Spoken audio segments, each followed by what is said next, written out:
The man was sleeping off one hell of a night. Nightingale felt a stab of envy at Wake's oblivion, but he had a job to do. He put the gun to Wake's head and almost became a murderer. His hand shook and his throat felt tight and dry. Biting his teeth, he tried again to pull the trigger. He lost the nerve. Wake stirred. Nightingale would have to settle for an arrest.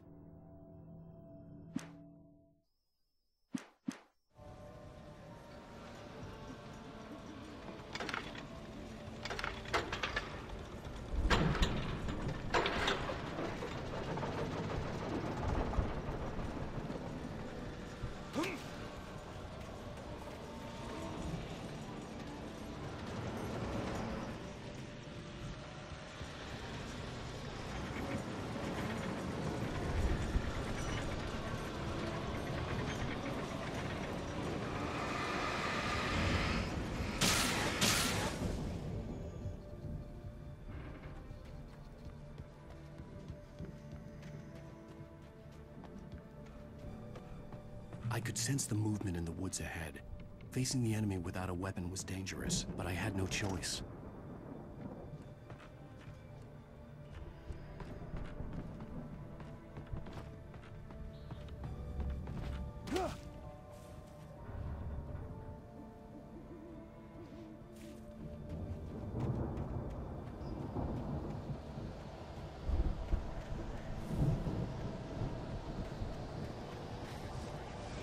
It's a good heart.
A car was driving away from the farm, headed in the same general direction as I was.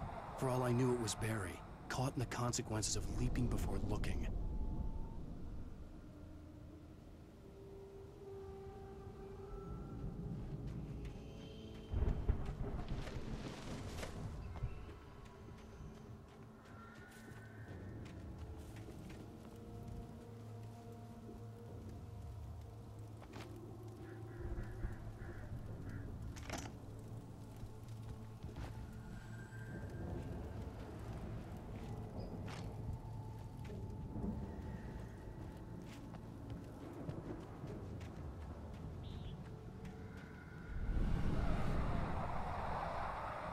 The car was heading for the cabin up ahead. It wasn't far. If it was Barry, I would see the damage soon.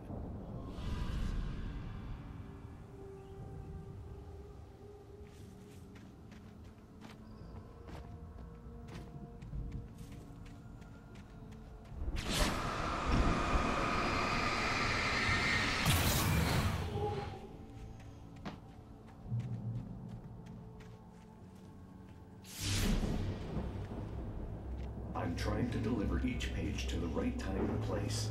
I'm trying to show you how the story goes. I had seen glimpses of the light before. I had seen it in my dream. It was a strange spaceman or a diver in a bulky suit. He was the one who'd been placing the pages on my path.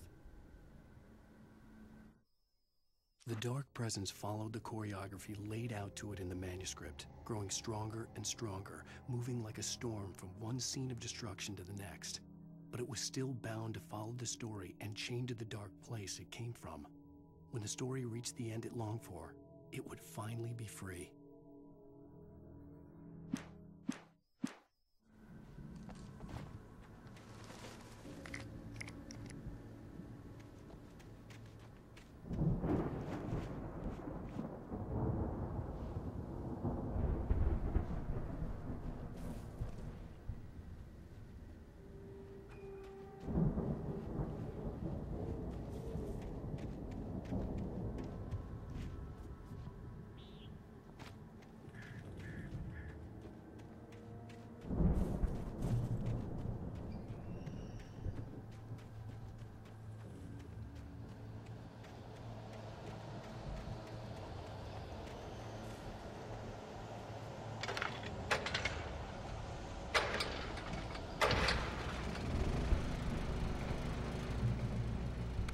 Someone had left a gun behind.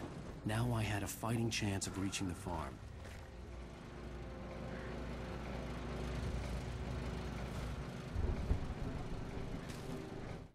The storm raged on as the Anderson brothers walked unsteadily away from the clinic with the other patients in tow, knowing that this time they wouldn't return.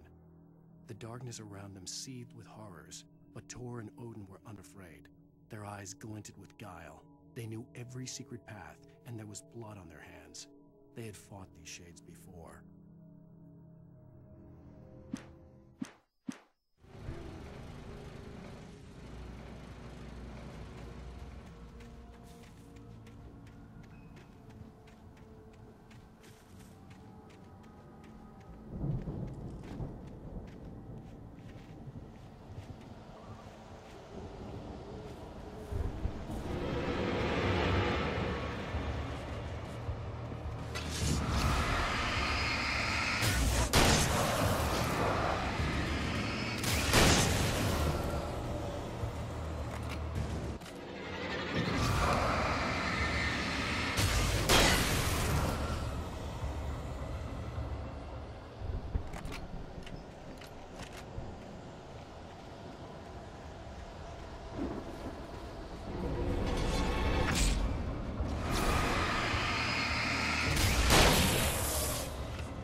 I could see the car, but there was no sight of the driver.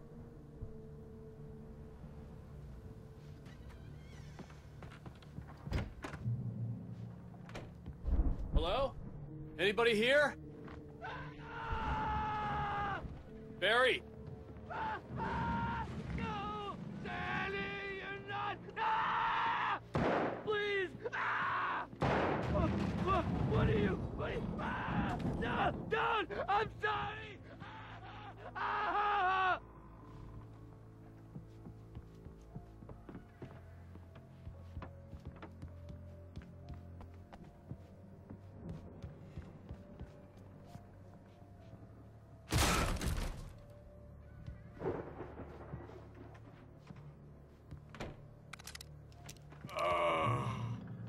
I know you. You were in jail the other day. I went to the farm again for the moonshine, you know? It makes you see. They're not gonna miss it. They're in the loony bin. But my buddy, Danny, I lost him. Something's gone wrong with him. It's not him. Like a real bad follow-up to a real good movie. The best friend's suddenly the bad guy. Who wrote this crap anyway?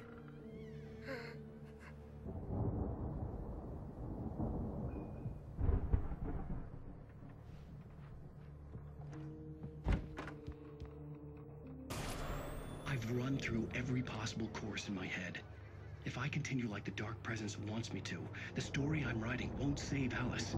It's a horror story, and it's going to kill her, and me, and everybody in this town. No one will survive.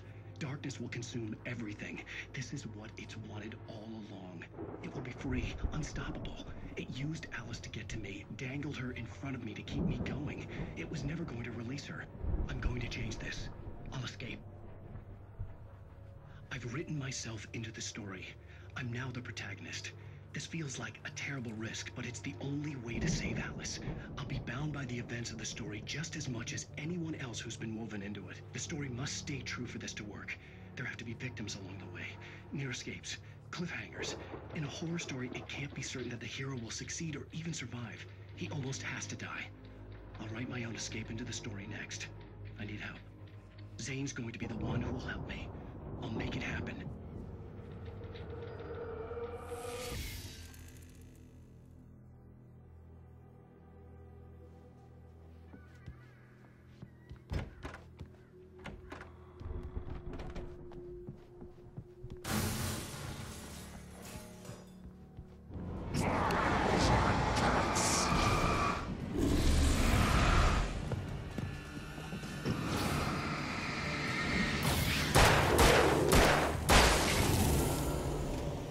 Let me guess. Danny, huh? The front door was locked.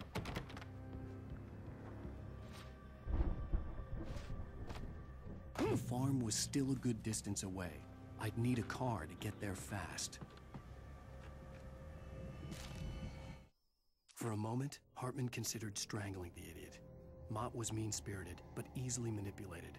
An emotional infant who lived for his approval.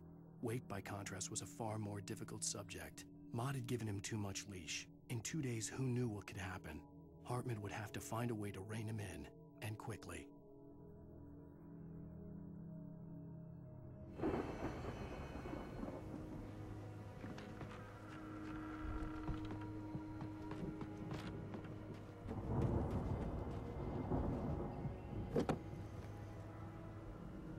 If Barry wasn't up here, he was probably in trouble down at the farm. For a moment, I felt bad for doubting him. After all, I'd made it this far myself. But Barry was Barry.